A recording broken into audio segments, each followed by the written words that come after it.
Bangladesh 2026 T20 বিশ্বকাপ না খেললে ক্ষতি হতে পারে 500 কোটি টাকা। এরকমই কিছু গণমাধ্যম এই ধরনের নিউজ করছেন। বিশেষ করে নট আউট নোমানে একটা আলোচনায় বোঝানো হয়েছে কিভাবে 500 কোটি টাকা ক্ষতি হতে পারে।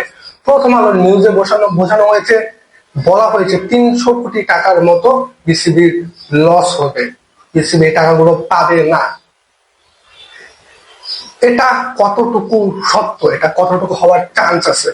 প্রথম কথা, বাংলাদেশের 20 কোটি টাকা যে বাংলাদেশ পাবে না এটা নিশ্চিত। 20 কোটি টাকা বাংলাদেশের লস হচ্ছে, কিন্তু ওই 300 কোটি টাকা যেটা বাংলাদেশের মানে প্রতি বছর আইসিসি থেকে একটা টাকা দেওয়া হয়, যেটা 4 পয়েন্ট কত% জানি বাংলাদেশ পায়, সেই টাকাটা কি বাংলাদেশ পাবে না? এরকম গুঞ্জন চারদিকে সয়লাভ, কিন্তু তার সম্ভাবনা আসলে কতটুকু? এই বছরের এই টাকা হারানোর কোনো সংখ্যা আমি পার্সোনালি দেখছি না। বাংলাদেশ ক্রিকেট ব্যানেরও কোনো সংখ্যা আমি দেখছি না। ফিনান্সিয়াল যে ইস্যু, সেই ইস্যুটা আমার মনে হয় না যে 300 কোটি টাকার কথা বলা হচ্ছে লস হবে, বাংলাদেশকে দেবে না এই রেভিনিউ আইসিসি, এটা আসলে পুরোপুরি সত্য না। এটা হওয়ার চান্স যদি আপনি আমাকে বলেন, আমি বলবো 30% চান্স আছে। 70% চান্সে বাংলাদেশকে টাকাটা দিয়ে দেওয়া হবে, কারণ এটা আসলে নির্ধারণ হয়ে গেছে আগের বৈঠকে। আগের 4 বছর 2028 পর্যন্ত এই টাকাগুলো কেটে নিতে পারবে না আইসিসি।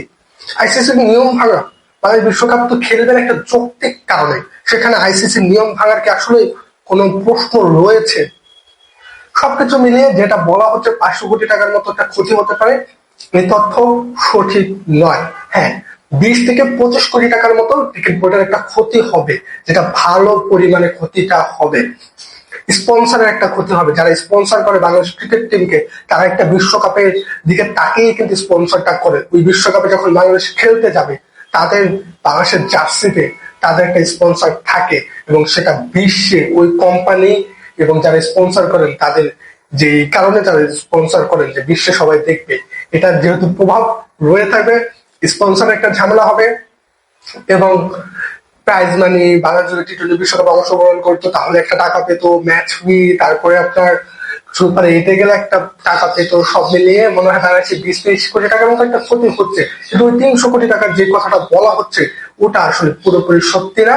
ওটা এখন পর্যন্ত আইসিসি থেকেও কিছু বলা হয়নি, কিংবা আমার যতটুকু ক্রিকেটের জ্ঞান রয়েছে, আমার মনে হয় না 300 কোটি টাকার ওই ক্ষতিটা বাংলাদেশের হবে আসলে।